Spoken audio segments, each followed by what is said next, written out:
Welcome to the deep dive. Today we're tackling a really crucial guide for right now. You all know Harari's 21 Lessons for the 21st Century. Yeah, it's kind of essential reading, isn't it? Think of this as your cheat sheet, maybe, to Hmm. understand the massive shifts happening all around us, and more importantly, how you can, prepare. Exactly. Harari's core argument is that we're facing these huge revolutions simultaneously: tech, climate, politics, and frankly, we're just not ready for them. Hmm. So, our goal here is really to pull out the critical insights from his work, give you, the listener, a clearer picture of what might be coming and how to navigate it.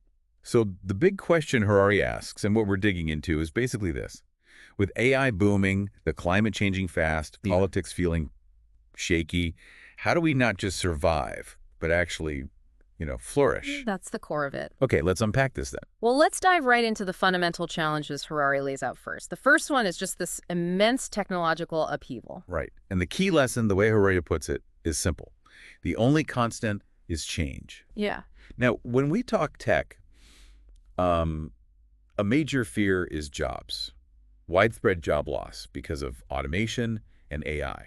It's a huge concern. Harari throws out some pretty startling figures, potentially up to half, like 50% of all jobs could vanish by 2050. Half. That's staggering. It really is. And what's striking is the kind of jobs we're talking about. It's not just, manual factory work anymore. No. AI is getting really good at cognitive stuff, data analysis, pattern recognition, even some creative tasks. Take the self-driving trucks example he uses. Exactly. Sounds like sci-fi, maybe, but the tech is moving fast. Now think about the, 3 million truck drivers just in the U.S.? Yeah, huge number. What happens to their livelihoods, their skills, and all the industries built around trucking when that tech goes mainstream? It's a potential earthquake. It really forces you, the listener, to look at your own career, doesn't it?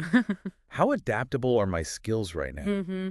What new things should we be learning? to stay relevant? Okay, then there's the next giant issue, climate change. And Harari's message here is pretty blunt. You can't outsource responsibility. This isn't just an environmental issue somewhere else. No, it's everywhere. It's completely global, interconnected. It cuts across borders, wealth, Absolutely. We see it with the wildfires, the intense storms, even the way diseases might spread. It affects everyone. Doesn't matter where you live or how much money you have. and the human cost, the potential displacement. Harari mentions maybe 1 billion climate migrants by 2050. 1 billion. Just think about that scale. People forced from their homes because of this crisis. It really brings it home, Right. how even our small daily choices are part of this huge picture. And what can we actually do? Even small steps. How do we take ownership individually and together? Right, a truly planetary challenge. Hmm. Okay, shifting gears a bit. The third big area Harari flags is political chaos. Yeah, the instability we're seeing in so many places. And the lesson that really hits home here is stories unite us, but lies can too.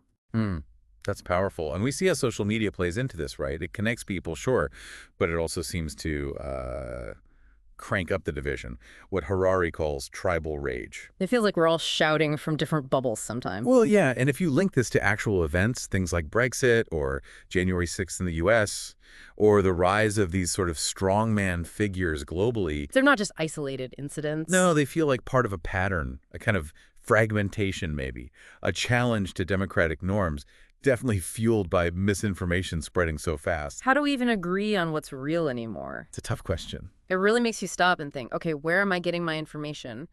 And how much are my own biases shaping how I see things? Definitely. So, okay, we've laid out these massive challenges: tech, climate, politics. Harari then pivots. He looks at how we equip ourselves. And maybe surprisingly, he starts with our own minds. Yeah, it's fascinating how much emphasis he puts on mental clarity. He himself practices Vipassana meditation like 2 hours a day. 2 hours, wow. And his lesson is stark. If you don't master your mind, someone else will. In this world of constant pings and notifications. It feels incredibly relevant. Totally. And Vipassana, for anyone unfamiliar, it's about observing your breath, your sensations, without judgment, building focus. And there's science behind this now, isn't there? It's not just a spiritual practice. Meditation can actually rewire the brain. It physically changes it, improves focus, helps manage distractions. It's almost like developing a mental superpower for the modern age. Which leads to this kind of unsettling idea he raises. Yeah.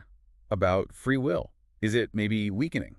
Precisely, because algorithms are getting so good at predicting us and maybe even nudging our choices. So the lesson becomes know thyself or Silicon Valley will. Right. Think about the sheer amount of data these tech companies have on us, our clicks, our likes, our connections, They're using it to understand us maybe better than we understand ourselves sometimes. and potentially shaping what we choose, what we buy, even what we feel. That Facebook mood study from Mm. 2012.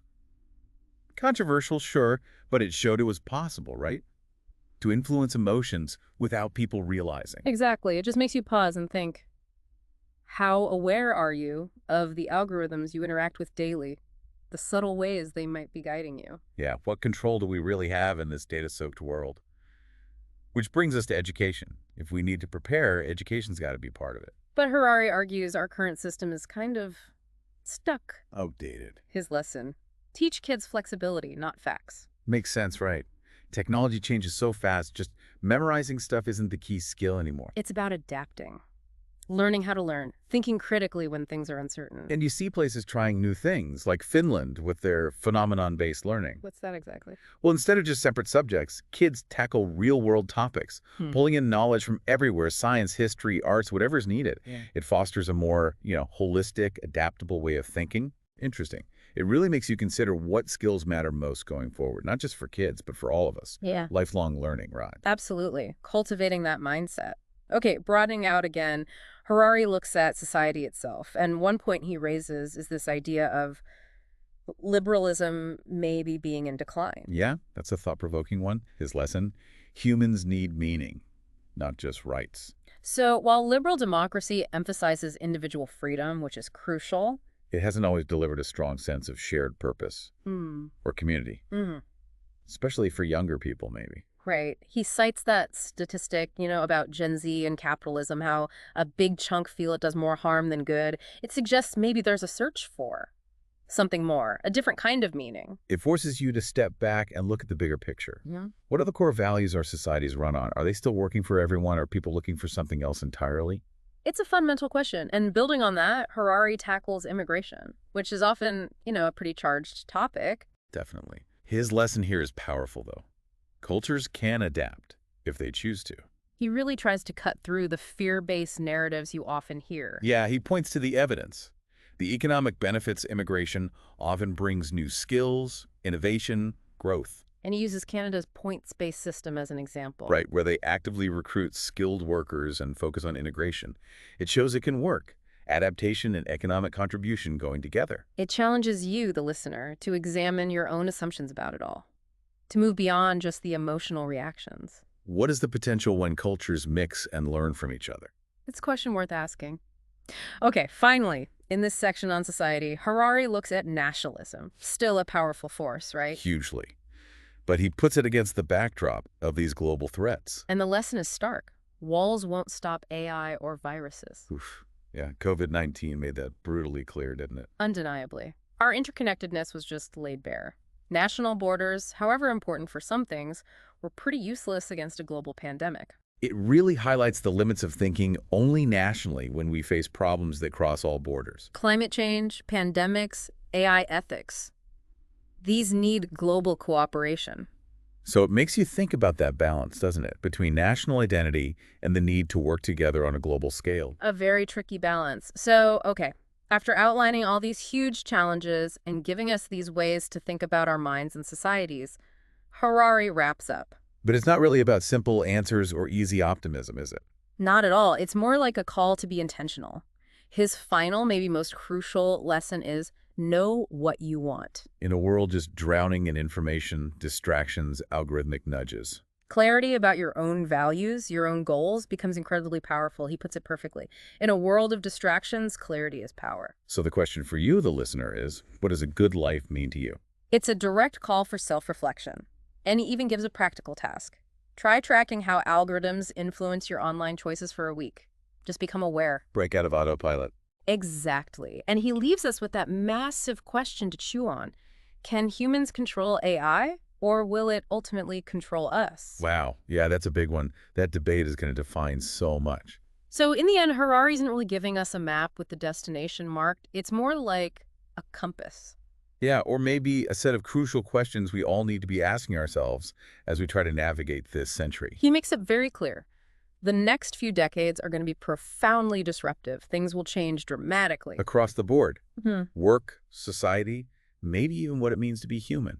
So the final thought we want to leave you with is this. Are you going to actively engage with all this complexity? Try to understand it, shape the future consciously. Or will you just kind of get swept along by the current? We really encourage you to keep exploring these ideas. Think about how you can be a conscious navigator, not just a passenger, through the